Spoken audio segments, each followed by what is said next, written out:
अस्सलाम वालेकुम स्टूडेंट्स, मैं हूं आपका टीचर मुजम्मल हसन गुरेजा। आज हम स्टार्ट करेंगे एफएससी मैथमेटिक्स सेकंड ईयर का चैप्टर नंबर 7 है, एक्सरसाइज 7.2 है। नीचे मैंने अपना WhatsApp number, Viber number, email address और यूट्यूब चैनल का यूआरएल लिख दिया है। अगर आपको कोई प्रॉब्लम हो तो हम मुझसे कॉन्टैक्ट कर सकते हैं। और जब आप मेरी ये वीडियोज़ देखें, इनको लाइक और शेयर करें और मेरे चैनल को सब्सक्राइब करना मत भूलिएगा। क्वेश्चन स्टार्ट करते हैं जी। क्वेश्चन नंबर 3 है और इसके 3 पार्ट हैं, तीनों ही मैं इकट्ठे ही करूँगा। आई फर्स्ट, सेकंड एंड थर्ड, ठीक है, क्योंकि छोटे छोटे क्वेश्चंस हैं ये। क्वेश्चन क्या है जी हमारा? बेसिक है जी कि फाइंड द मैग्नीट्यूड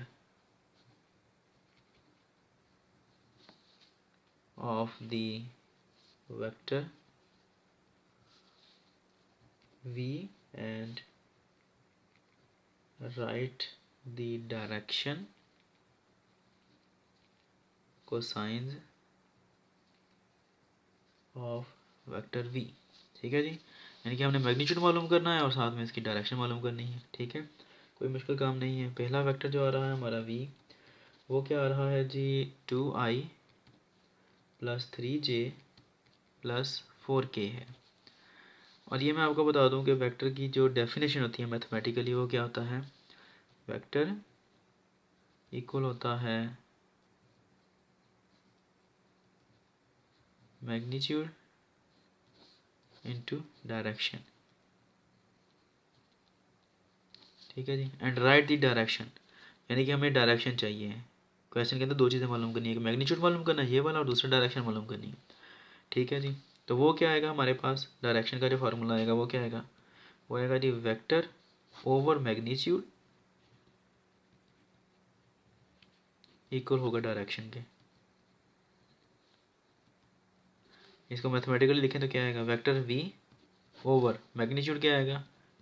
ये ऐसे मैग्नीट्यूड। और डायरेक्शन को किस तरह रिप्रेजेंट करते हैं? बेसिकली हेड के साथ रिप्रेजेंट किया जाता है। ठीक है, तो वेक्टर v की डायरेक्शन किसके इक्वल होगी? Vector over magnitude. तो वेक्टर तो हमारे पास है, वो तो लेने की ज़रूरत नहीं है, सिर्फ हमें क्या चाहिए? मैग्नीट्यूड। तो पहली चीज़ मालूम करते हैं हम, वो क्या है जी? मैग्नीट्यूड। और वो क्या होता है आपको पता है? स्क्वायर रूट ऑफ जो भी हमारे पास आ रहा है आई हैट, उसका जो मैग्नीट्यूड है उसका स्क्वायर,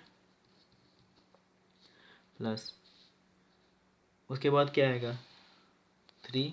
अच्छा, मैग्नीट्यूड यहाँ पर क्या आ रहा है? वेक्टर v है, तो इसलिए वेक्टर v का वैल्यू इस तरह लिखेंगे हम। ठीक है, अच्छा, उसके बाद जे वेक्टर जो भी आ रहा है उसके साथ जो इसका मैग्नीट्यूड 3 आ रहा है उसका स्क्वायर, 3 का स्क्वायर, प्लस अब आगे उसके बाद के साथ क्या आ रहा है? 4, तो 4 का स्क्वायर। ठीक है जी, तो ये क्या आएगा हमारे पास? 2 ज़रब 2 4 जमा 3 ज़रब 3 9 4 4 16। ठीक है जी, तो ये कितना आता है? 29 आ जाता है। ये तो हमने मालूम कर लिया वेक्टर वी का मैग्नीट्यूड। एक चीज़ मालूम कर ली, दो करनी थी ना। दूसरी डायरेक्शन है, डायरेक्शन किसके इक्वल है? Vector over magnitude. नाउ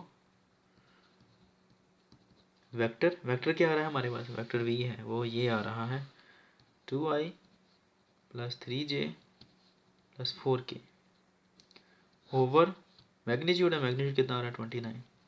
यही हमारा आंसर है, लेकिन उसने कहा कि डायरेक्शन को साइन मालूम करें कि हर एक की अलग अलग बतानी है हमने। और उसको लिखने का तरीकाकार ये होता है 2 ओवर स्क्वायर रूट ऑफ 29, उसके बाद कॉमा, फिर उसके बाद 3 ये वाला और स्क्वायर रूट ऑफ 29, फिर उसके बाद 4 ये वाला के वाला और ओवर 29। इसमें आई जे लिख के लिखने की ज़रूरत नहीं है, क्योंकि इनका मतलब ही है, पहले वाला आई, दूसरा जे और तीसरा के है। ये एक पार्ट हो गया है, उसका आंसर आ गया हमारे पास। ठीक है जी, ये आंसर है बेसिकली। वो भी लिख सकते हैं ये भी, लेकिन उसने पूछा ये है। ठीक है, अब उसके बाद दूसरा क्वेश्चन स्टार्ट करता हूँ मैं। अच्छा जी, अब हम करेंगे सेकंड पार्ट उसका। सेकंड पार्ट के अंदर जो वेक्टर वी दिया गया है वो है जी आई माइनस जे और माइनस के, ये दिया गया है।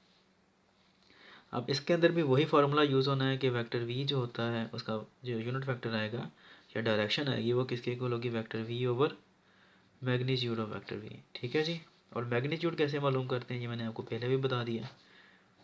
आई के साथ जो भी आ रहा है, कुछ नहीं आ रहा तो 1 आ रहा है ना, तो 1 का स्क्वायर, प्लस जे के साथ क्या आ रहा है? -1 आ रहा है, उसका स्क्वायर। के साथ क्या आ रहा है? -1, उसका स्क्वायर। ये क्या आ जाएगा हमारे पास? स्क्वायर रूट ऑफ 1 का स्क्वायर 1 आ जाएगा, -1 का स्क्वायर भी 1 और इसका भी 1, तो 1 + 1 + 1 तो वेक्टर वी हमारे पास क्या आएगा जी, 1 + 1 + 1 कितना आएगा 3, स्क्वायर रूट ऑफ 3 आ जाएगा। तो एक चीज़ मालूम कर ली हमने, दूसरी क्या मालूम करनी है हमने,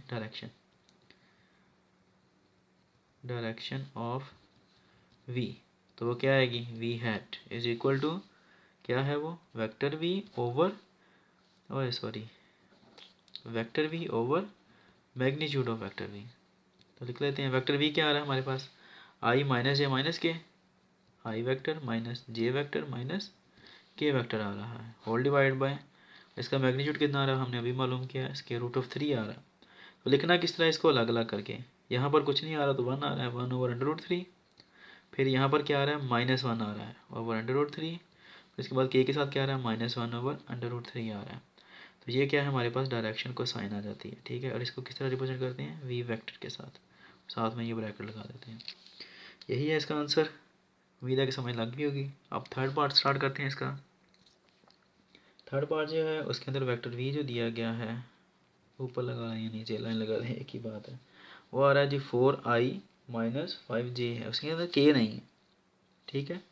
वेक्टर के सिर्फ 2 कंपोनेंट आई और जे। यहाँ पर भी डायरेक्शन जो आएगी हमारे पास वो किसके इक्वल है, vector V over magnitude of vector V, ठीक है। ये वेक्टर का निशान नीचे भी लगाना है, ठीक है। अब सबसे पहले हमें क्या चाहिए, वेक्टर वी का मैग्नीट्यूड, और वो क्या आएगा, आई के साथ जो भी आ रहा है उसका स्क्वायर, फिर प्लस जे के साथ जो भी आ रहा है उसका स्क्वायर, और के साथ तो है ही नहीं कुछ भी, तो बस इतना ही आएगा, ठीक है जी। तो ये क्या आएगा हमारे पास, 4 4 16 16 प्लस 5 5 25, ठीक है जी। तो इन दोनों को ऐड अप करते हैं तो आंसर कितना आता है जी, 41 आता है। तो यही वेक्टर वी का मैग्नीट्यूड आ गया, एक चीज़ आ गई हमारे पास। अब डायरेक्शन को साइन मालूम करनी है तो वो क्या आएगी, वेक्टर वी का सॉरी यूनिट वेक्टर किसके इक्वल आएगा, vector V over magnitude of vector V, ठीक है जी। तो लिख दें वेक्टर वी क्या आ रहा है हमारे पास, 4i - 5j, 4i - 5j whole divide by magnitude, और वो मैग्नीट्यूड कितना आ रहा है, स्क्वायर रूट ऑफ 41।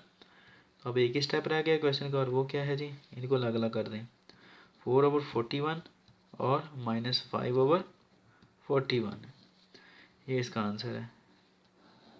अब मैं दोबारा लेता हूँ एक प्रीव्यू इसका, तीनों क्वेश्चंस का।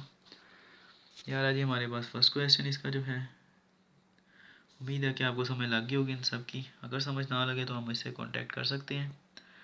नेक्स्ट वीडियो में आपसे मिलता हूँ, तब तक के लिए अपना ख्याल रखिएगा, मुझे दुआ में याद रखें, मेरे चैनल को सब्सक्राइब करें, वीडियोस को लाइक और शेयर करना मत भूलिएगा। अल्लाह हाफ़िज़।